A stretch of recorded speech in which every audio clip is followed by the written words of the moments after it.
Y'all, this is why I'm not dependent on technology. I just went the fuck off on this shit, and my motherfucking phone, for some strange reason, stopped at 15 minutes. I have no idea why. I got plenty of time on my phone.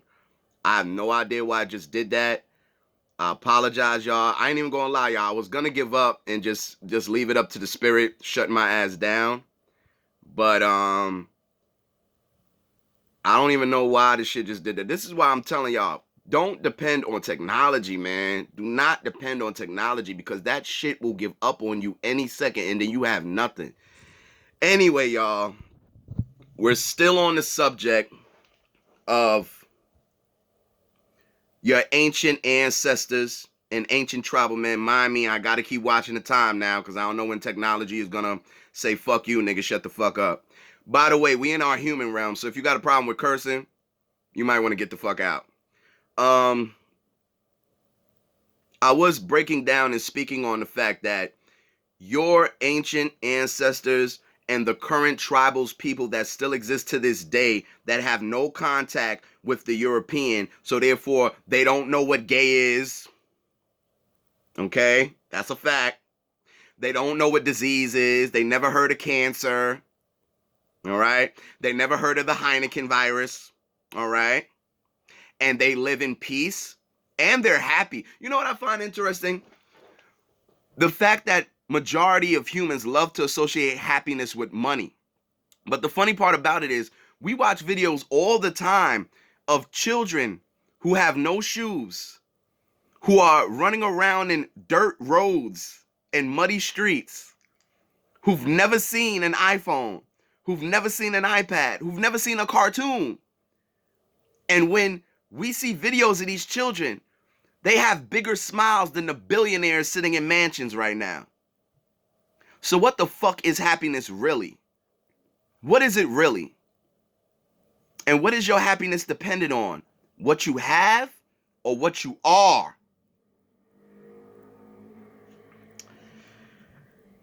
Let's go back. Another amazing aspect of the Andaman Islanders is their ability to interpret animal behavior. Now, I don't want to go into this because this is just them basically talking about how your ancients and the tribals people, they were so in tune telepathically with the animals that the animals would tell them when to flee an area and stuff like that. This is not the point of this video. This point of this video is to show you that by nature and by our own DNA and genetics, we are not a violent people. We've never been a violent people. Defending yourself and being violent are two different things. Okay?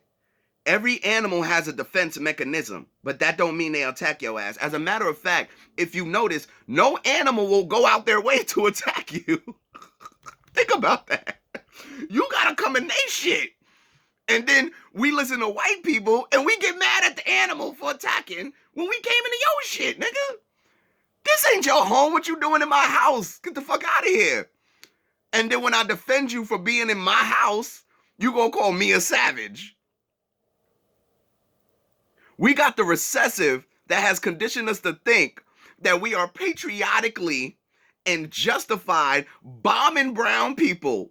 We got niggas signing up for the military to fly over to a brown country, murder brown babies, murder brown women, murder brown men, for patriotism and to defend a so-called country or corporation that ain't never been under a war outside of itself.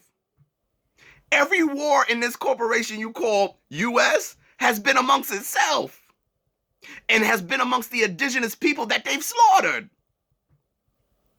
And you want to talk about patriotism? You want me to kiss an ass of a veteran talking about he defended your country? He ain't defended shit.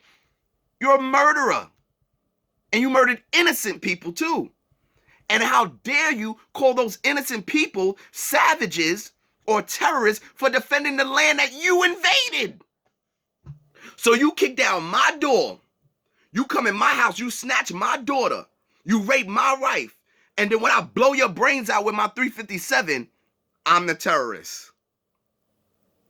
This is the European mind. This is mankind. This is the person that's not human. See, when you're a human, there's an empathetic aspect to you to where you can connect to all organisms and understand what you're doing or not doing. not justify your actions with a false reality, which is what white people have taught you to do. Because let's be honest, a lot of us adopted this shit, man. We really have. Just like we adopted everything else. Everything else. We adopted their fashion. We adopted their mindset about money. We adopted their mindset of what success is. What's success to you? What's success to you? Huh? What's success to you? What's success? Huh? What is it? Shiny car? What's success to you? What is success to you? I'm talking to you. What's success to you? Huh? Good education, good job. Oh, owning a business. Right? That's success, right? What's success? And when you think about what success is to you, where did that come from? Did it come from your ancestors?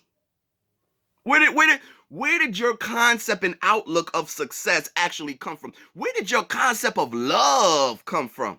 Where did your concept of relationship come from? Where did your concept of beauty come from? Is it yours? Is it something that your great-great-grandmother passed down to her daughter, to her daughter's daughter, to your mother? Where did it come from? Or did it come from love and hip-hop? Or did it come from Instagram? Fuck out of here with that bullshit. I don't get this shit today. Believe that. All right, listen, since my phone want to act stupid, let me go and see, you know what? I actually think that was the spirit doing that on purpose, because now I had to break this shit into 2 parts anyway. So you know what? Let's go into the part that I was going to save for another video. Y'all money worshiping motherfuckers. Now don't get it twisted. I have my gold, I have my silver, I have my cash reserve. I understand the value of money. But I also understand that this shit is fake as fuck. And I also understand that the value of money comes from the dependency of the people who think they need it. Because if I train my body and my divine vessel physically to not need food, if I train my body and divine vessel physically to be entertained by my own mind and the people around me, what exactly am I buying? If I escape this wilderness we call America, which is a corporation, and I find a random island, and I bring with me the mental skill to utilize the wood, the bamboo, and the rock to build me an actual home, how do I buy real estate? Now I know that's not realistic, man. We don't live in. You know why it's not realistic? Because your reality's been destroyed. Because somebody came along, saw your stone monuments, saw your stone castles, saw your huts, whatever you want to call it. Because they came upon stone castles and still fucked up your shit. Just like they came around huts and fucked up your shit. So there's really no difference. They just don't want you to have shit that's not involved with them. So really, what makes money valuable? And if money was truly valuable, how is it possible for the currency to change everywhere you step your foot on this planet? How does that work? How does a dollar here differentiate from a dollar in Jamaica? Who created that measurement? Oh, so you're in a third world country, so now my dollar here equals 10,000 Jamaican. Who did this to you? Who made these measurements? Who did that? Who did that? Yeah. An end to money. Hunter-gatherer societies typically enjoyed a gift economy, in which trade and barter developed only with people external to the tribe or band. Meaning this, y'all. Listen to that. I'm gonna read that one more time. This is the first line, too. Hunter-gatherer societies typically enjoyed a gift economy, in which trade and barter developed only with people external to the tribe or band. Meaning this. I got my neighborhood. No matter what you want to call it. Let's call it wherever you are. Let's call it Chicago. Let's call it New York. Let's call it Detroit. Let's call it Philly. All right? Let's call it Miami. Let's go whatever city you in. Let's call that your hood. Let's call that your tribe. Now, I'm from New York. You from Philly. When I come to Philly, now we create a barter system. But guess what? All of y'all in Philly, there's no barter system. All of y'all in Philly, there's no monetary system. Because guess what? You're in a gift economy, meaning that everything you need is already given to you, is gifted to you. Which, by the way, this is an African perspective, and I've showed you that if any of y'all have studied John Henry Clark, okay? Now, I don't want to relate this to these Moors, but it's a fact. John Henry Clark talks about the territorial system, Grandpa Clark, my spiritual grandfather, calls this the territorial system and the system of status, meaning this. The royal drummer who drums for the king has a red door on his house, so everybody knows that he's the royal drummer. But his house is no bigger than anybody else's house. You know what dictated the size of your house and the size of your land? How many family members were you taking care of? That's all that dictated that. That's all that dictated that. Other than that, everyone had the same opportunity of space and the same opportunity of living and the same opportunity of food. So there was no starvation.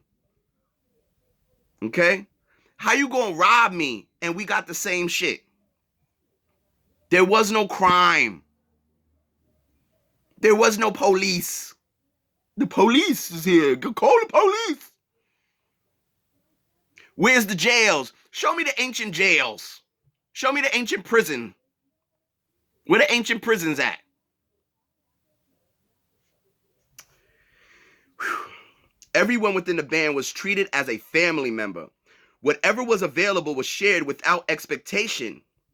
The story of the rise of social complexity is also the story of the gradual dwindling of the gift economy. I like that. Gift economy. I like that. Gift economy.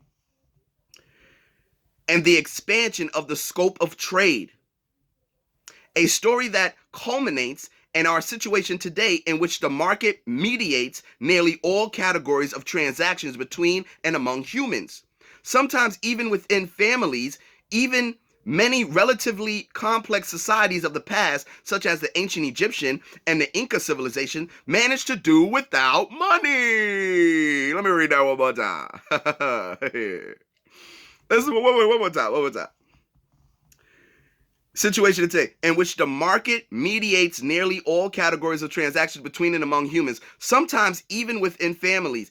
Even many relatively complex societies of the past advance. See, they don't want to say advance. They don't want to say that. So instead of saying advanced societies, which were yours, they'll say complex societies. Always know the trickery of the words they use to not give you credit for shit. You see? So they don't want to say advanced societies. They say complex society. Relatively complex societies of the past, such as ancient Egypt in Africa, and Inca civilizations from the Olmec society. Because the Olmec is nothing but the Inca are nothing but the great-grandchildren of the Olmec. Managed to do without money. However, this new tool, wherever it appeared, served to facilitate and accelerate trade. Served to facilitate and accelerate trade. So basically, when money popped up, now we over here like making it rain with other niggas and shit. Oh, nigga, yo, what up? Yo, listen, man, you got that bread, nigga? I'm about my money, nigga. Yo, nigga, how much money you got, nigga? How much money you got, nigga? I got more money than you, nigga. Well, let me buy some of your shit, nigga. Let me buy some of your shit. Now we trading more. Now we doing more quote-unquote ancient business. All right? Since money serves several possible functions, a store of value, a measurement of value, a medium of exchange, and a standard deferred payment. Gotta keep my eye on this time. In some cases, individual societies have used two or more forms of money simultaneously. Monetary history took a decisive turn with the emergence of banking in Europe. Surprise, surprise. And I could go into that too. And I'm sure a lot of y'all already know, the De Medici family and all these things and all of that. Let's not get it twisted. When you be around Europeans long enough, when you mix with them long enough, when you build alliances with them long enough, Islam. When you build alliances with them long enough, eventually you will mix their traits with your indigenous traits. And now you will become a hybrid form of their mutated ass. Come on, let's go. Funding an individual, two or more forms of assignment. Monetary history took a decisive turn in the emergence of banking in Europe during the Middle Ages. Now let's also remember, right? We're talking about the emergence of banking during the Middle Ages. We're already talking about the fall of the Moors. Because when you talk about the Middle Ages, you're already talking about the wars that were going on between Moorish factions where they were losing control over Europe. And basically, Moors were picking sides now. So now you had Moors that were picking sides of Europeans and Moors that were picking sides of Africans. You see? And Moors, by the way, that were picking sides with the so-called Arab or whatever, but that's just a great-grandchild and amalgamation of your ass in the first place. Matter of fact, not even a great-grandchild. All right?